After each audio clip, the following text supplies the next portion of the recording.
Hey guys, so in this video I'd like to talk about some stuff that I'm working on at the moment. As you can read, it's going to be about selective picking and a few projects that I've come up with which might be interesting to explore. Again, this is stuff that I'm working on, so it's definitely not polished. I feel like I'm just scratching the surface really, but I can see a lot of creative potential in this, so I'll definitely explore more into it. Anyway, I just felt like sharing the process with you guys. I'll also try to give you a few tips on how to practice or how I practice, so if there's a new technique that you're approaching, this might be helpful for you. Anyway, let's get into it. So here's the thing, most of the time in selective picking, you're kind of just picking one string and then you do everything else with the left hand, right? So like...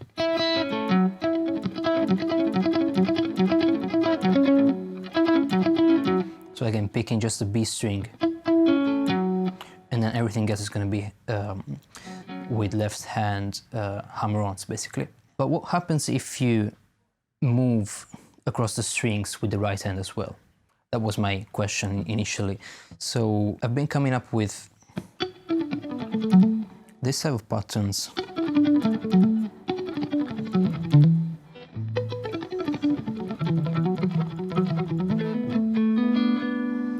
And that's basically just moving the right hand across the strings as well as the left hand. So if we take, for instance, pentatonic scale,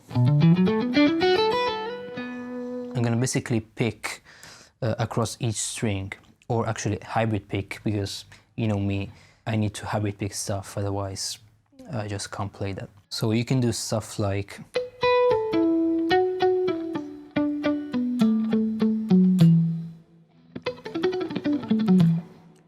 right, so I'm basically starting on the high E string,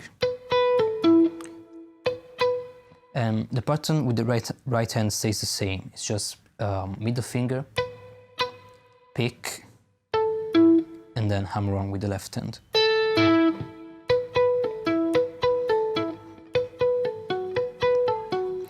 And it's also very versatile and very easy to translate into a different note choice, different arpeggios, different scales.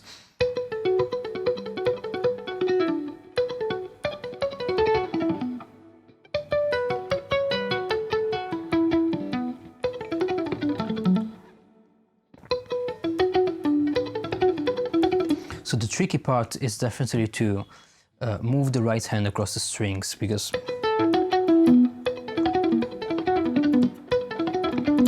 that's definitely, you know, that's going to take some work. I think it's already sounding decent, but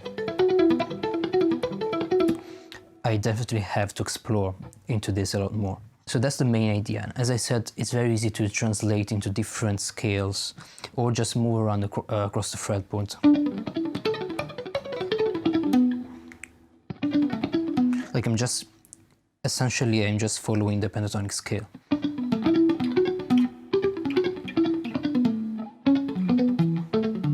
So as long as you have the same pattern of notes per string, so basically one note for each string,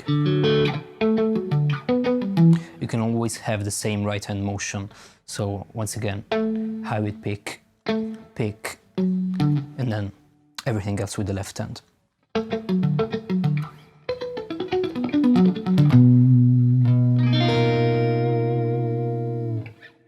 So yeah, that's the idea.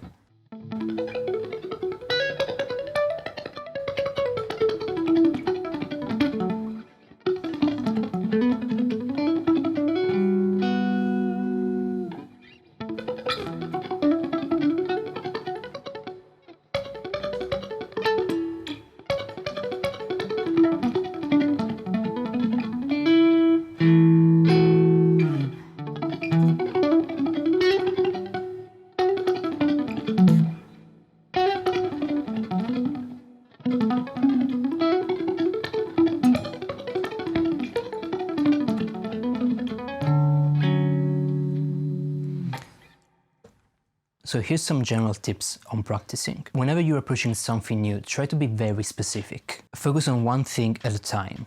It's very easy to get distracted by other stuff that you're working on or other things that you're practicing. So try to maintain focus on one thing by setting a very clear goal. Try to identify what's in the way of getting that technique or that lick down and try to work specifically on that, isolating the problem. Here's another idea. Just recently I started writing a practice journal, and this was actually an idea that one of my students brought up to me, and I think this is absolutely brilliant. It's very simple, just write down what you're practicing. This way you can clearly see what you're doing and what you're putting your focus into. So, especially lately, I'm trying to be extremely specific. I'm a really big believer on focusing on one thing at a time. And here's another thing that this practice journal thing brought up. I just noticed I don't practice nearly as much time as I thought I would. I mean, I was convinced I was practicing at least like 8 to 10 hours a week, but it turns out that I was practicing like half that time.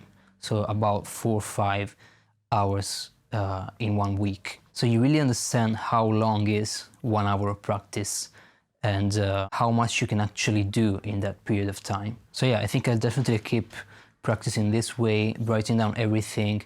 You just have so much more clarity and you can really focus on what you're doing. Anyway guys, I think that's it for today's video. Let me know if you enjoyed it. Make sure to subscribe if you haven't already. That is gonna really help me out. And if you're interested in lessons and you want to step up your guitar game, definitely check out my website. I offer one-on-one Skype lessons. You can hit me up and we can talk about that. In any case, I'll see you here, as always, in the next video.